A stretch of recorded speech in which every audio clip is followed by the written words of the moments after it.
রাম ও নারায়ণ রাম পাল family পরিবারের সকলকে স্বাগত জানিয়ে আজ আবারও একটা ডেলি লাইফস্টাইলের ব্লগ নিয়ে চলে এসেছি।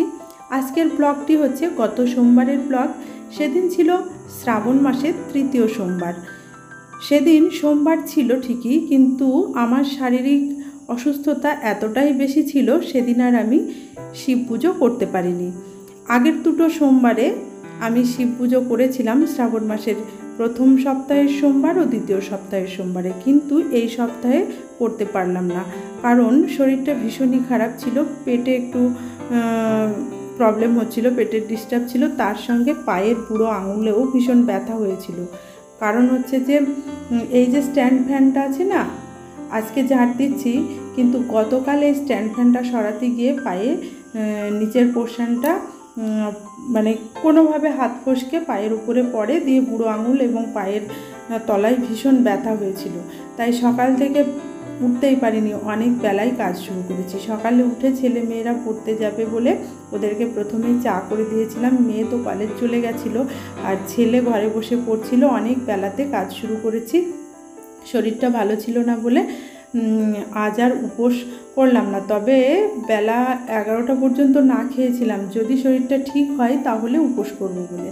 যাই হোক, অনেক কথাই শেয়ার করলাম, আর এই কথা শেয়ার করতে করতেই দেখলেন তো আমি ঘর ঝাড় পোছ দিয়ে নিলাম। আর ওর বাবার ওয়ালেট থেকে ওই একটা ছোট ডায়েরি পড়ে গেছিলো, ওটা বিছানার উপরে রেখে দিলাম।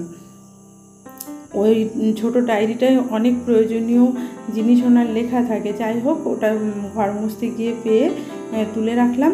আর এখন ওই যে আস্তে আস্তে ঘরগুলো ঝাড় দিয়ে নিয়ে মুছে নিচ্ছি। আমার এই ফ্ল্যাটের ঘরগুলো ভীষণই ছোটো, মানে রেন্টের ফ্ল্যাট তো ঘরগুলো ছোট ছিল। তবে ছোট হলে কী হবে, আলো হাওয়া খুব ভালো পাওয়া যায় বলেই এই ফ্ল্যাটের এই ফ্লোরটা আমার ভীষণ পছন্দ হয়েছিল। সকাল থেকে সমস্ত বাসনপত্র পড়েছিল, মাজা হয়নি, মানে গতকালের রাত্রিবেলার কিছু বাসন আর দুপুরেরও কিছু বাসন ছিল, তার সঙ্গে আজকে সকালের চায়ের বাসন যা ছিল সমস্ত গুছিয়ে মেজে ধুয়ে পরিষ্কার করে নিয়েছি। আর কিচেন স্ল্যাব, গ্যাস ওভেন সমস্ত পরিষ্কার পরিচ্ছন্ন করে নিয়েছি। এবার এসেছি সবজি কেটে নিতে। ওই যে ফ্রিজ থেকে সকালে সবজিগুলো বের করে রেখেছিলাম, তবে সে ভিডিও আর আমি আপনাদের সঙ্গে শেয়ার করলাম না, মানে ভিডিও শ্যুট করতে পারিনি, বললাম না শরীর খারাপ। এখন কেটে নিচ্ছি থোর। আমার হাজব্যান্ড থোর আর পেঁপে দিয়ে রান্না করা তরকারি, যেটাকে থোর পেঁপের ঝাল বলে, সেটা খেতে ভীষণ ভালোবাসি। আর কালো হয়ে যাওয়া অংশগুলো ফেলে দিলাম। থোরটা কিন্তু ভীষণই নরম, থোরটা কাটতে ভীষণই সুবিধা হয়েছিল, এতটাই নরম। আর এই যে আঁশগুলো আঙুলে ভালো করে পেঁচিয়ে নিয়ে আঁশগুলো ফেলে দিয়ে কুচি কুচি করে কেটে পেঁপে আর আলুর সঙ্গে, একটা আলু দিয়েছিলাম বোধহয়, থোর আর পেঁপে দিয়ে ঝাল রান্না করলে খেতে ভীষণ ভালো লাগে। তবে থোর এত নরম হলেও থোরটা রান্নার সময় কিন্তু ভালো সেদ্ধ হয়নি, কেন জানি না। আপনাদের যদি কোনো কারণ এর জানা থাকে বলবেন। আমার মনে হয়েছে হয়তো বা থোরটা এনে ফ্রিজে রাখা হয়েছিল বলেই কি এমন হলো। এরকম কচি থোর কিন্তু খুব তাড়াতাড়ি সেদ্ধ হয়। এই যে আঁশটা দেখছেন, এই আঁশটা ফেলে দিতে হয়। আমাদের গ্রামের সাইডে এরকম কচি থোর পাওয়া গেলে পেঁপে দিয়ে রান্না করলে একদম গলে মোমের মতো হয়ে যায়, কিন্তু এখানে যে থোর পাই সেটা রান্না করলে গলে যায় না, কেন জানি না। যাই হোক, সকালের টিফিনে বানিয়েছিলাম সাবুর পোলাও। এটা আমার ছেলেমেয়েরা খেতে ভীষণ ভালোবাসে। আর মেয়েটার জ্বর চলছে, মানে জ্বর চলছে আর কি, খুবই জ্বর, ওর মুখের স্বাদ নেই, তাই এই ঝাল ঝাল করে সাবুর পোলাও বানিয়ে দিয়েছিলাম। এটাই সকালের টিফিনে আমরা সবাই মিলে খেয়েছিলাম। তারপর ওই যে টিফিন খাওয়া বাসনগুলো বেসিনে রেখে দিয়েছি, আর ফ্রিজ থেকে মাছটা বার করে জলে দিয়ে রেখেছি, বরফটা যাতে কেটে যায়। সমস্ত আনাজপাতি কেটে নিয়েছি। এখন ধুয়ে নিচ্ছি ওই পাতাল ভোর বা যেটাকে মাশরুম বলে সেটা। ওই গ্রামের দিকে এগুলোকে পাতাল ভোর বলে, আর মাশরুম হচ্ছে ভালো কথায় বলা হয়। মাশরুমগুলোকে এখন পরিষ্কার করে নিচ্ছি। গায়ে বেশ কিছু ময়লা আছে, তাই একটু ময়দা দিলাম আর কুসুম গরম জল দিয়ে একটু হাত দিয়ে ঘষলে খুব তাড়াতাড়ি পরিষ্কার হয়ে যায়, জানেন তো। মাশরুম দেখুন কত সুন্দর ধবধবে হয়ে পরিষ্কার হয়ে গেছে। এখন এই মাশরুমগুলোকে কেটে নেব।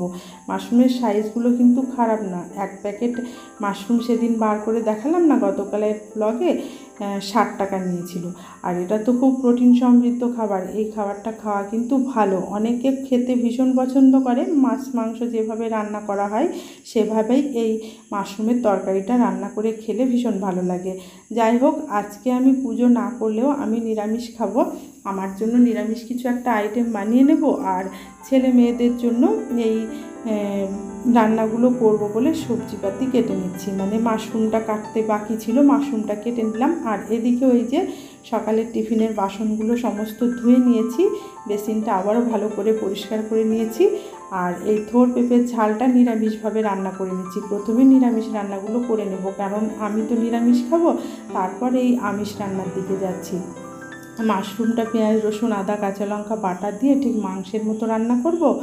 আর মাছ করব কাঁচা কলা আলু দিয়ে, মাছের ঝোল করব। আর ভাত তো বসিয়ে দিয়েছি, এখন মাশরুমটা একটু ভাপিয়ে নিচ্ছি গরম জলে, তারপর রান্না করে নেব।